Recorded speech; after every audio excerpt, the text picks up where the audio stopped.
Jamila is a young lady who works in the hospitality industry. She is keen to learn more about banking and its functions. Let's learn along with her. Jamila, we have now approved your credit card with a limit of $1,000. You will get the card by courier tomorrow at your house. The courier company will call you before they come to deliver the card.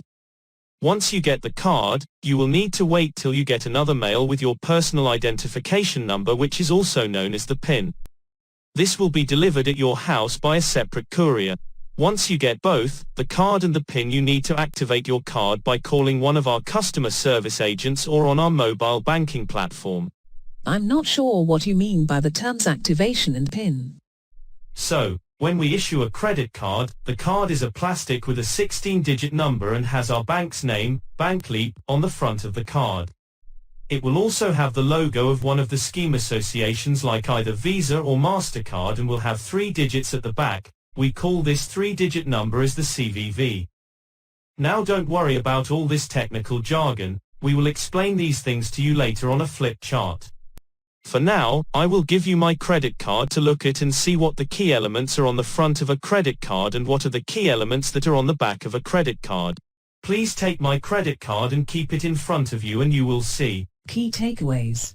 The credit card is a plastic card which is issued to a customer that lets him use the card for purchases both locally and internationally. The PIN is personal identification number, which is 4-digit or 6-digit number mailed separately by courier to the customer.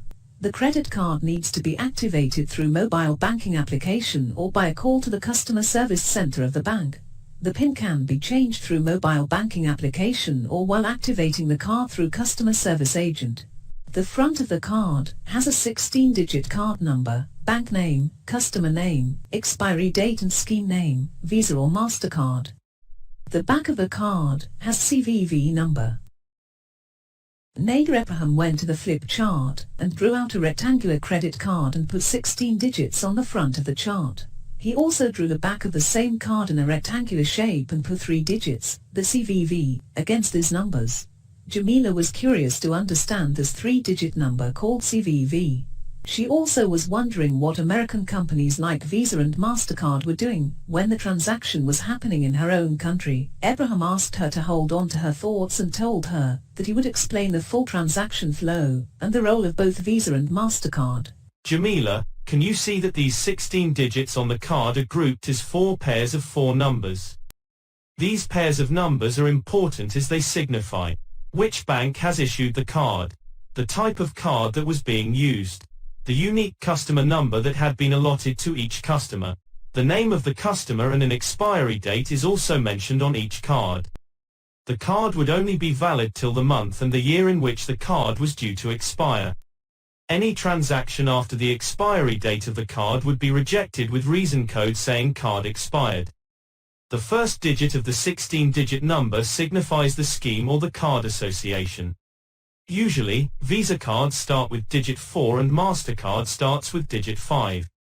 The next 4 to 6 numbers typically signify the institution which was issuing the card. The next few digits after that are unique to each customer, and the last digit usually is called a check digit, which is primarily to ensure something called a check value, but we will leave that for a more advanced course later. Once the card is issued in our system, we also ensure that the spend limit, which in your case is $1,000, is loaded onto our card system. This is to ensure that when you go to any merchant, we know exactly how much money you have left in your account to buy something new.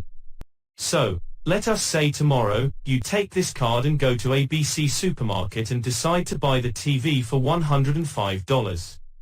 The transaction, when authorized, will ensure that you have only $895 left to spend if you did a $105 transaction using this card.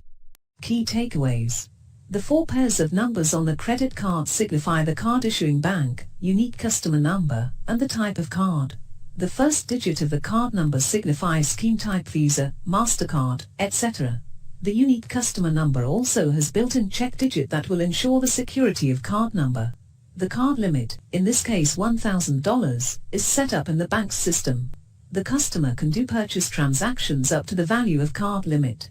The card can be used until the expiry date mentioned as month/year on the front of the card.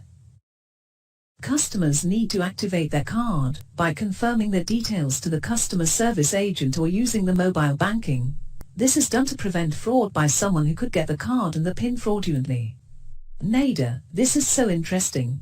Can you please also elaborate on the role of 3 partners and what is the golden colored chip on the front of the card?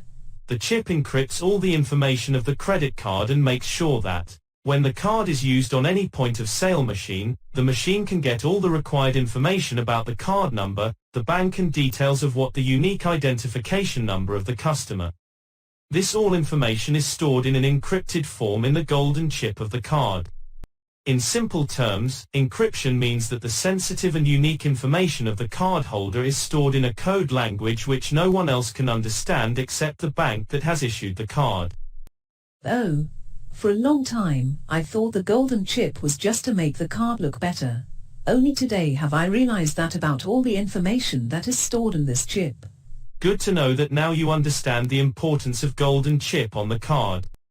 Now, let's understand the role of 3 partners. The 3 partners are issuing bank, acquiring bank, and merchant.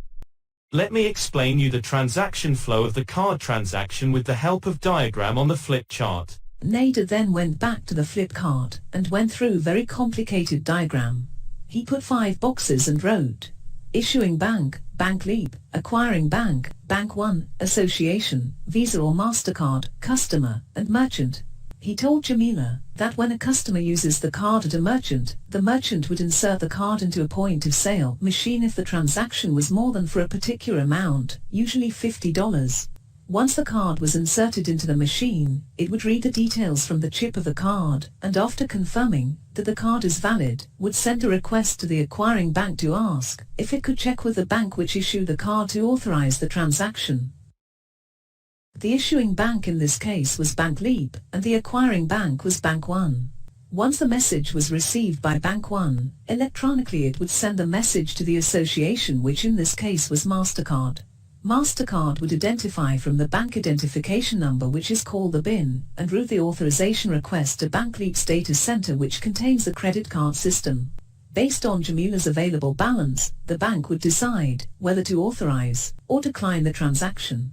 Since Jamila was using her card for the first time and had not used any of her credit limit, the transaction would be authorized. Once the transaction was authorized by the bank which issued the card, which in this situation was Bank Leap, it would then send a message back to the acquiring bank, which was Bank One, would communicate the status as approved to the merchant from where Jamila wanted to buy her television.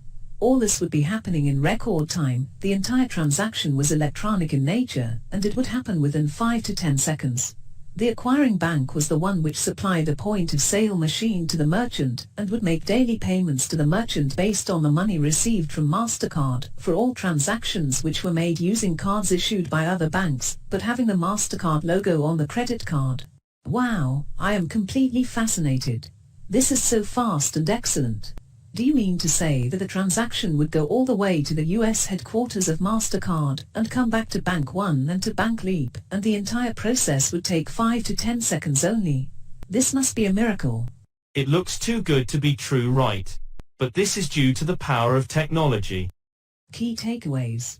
The issuing bank, acquiring bank and merchant are the 3 partners which are required to complete the credit card transaction. The POS terminal at the merchant initiates the approval request to the acquiring bank to authorize the purchase transaction.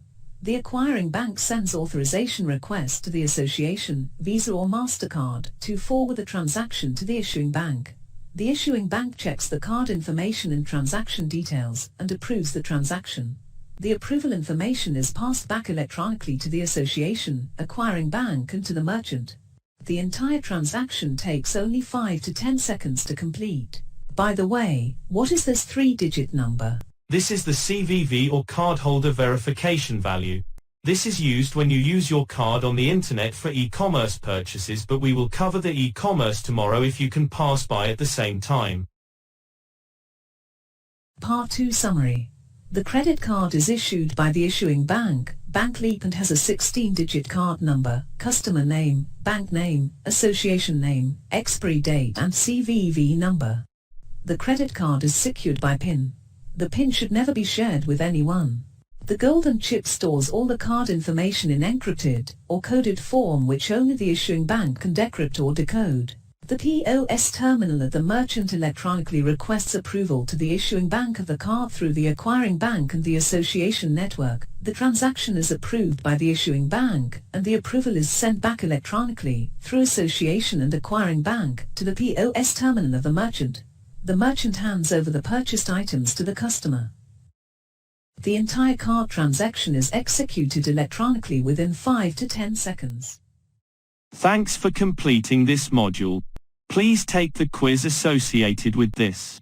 You can access this on the next tab. All the best.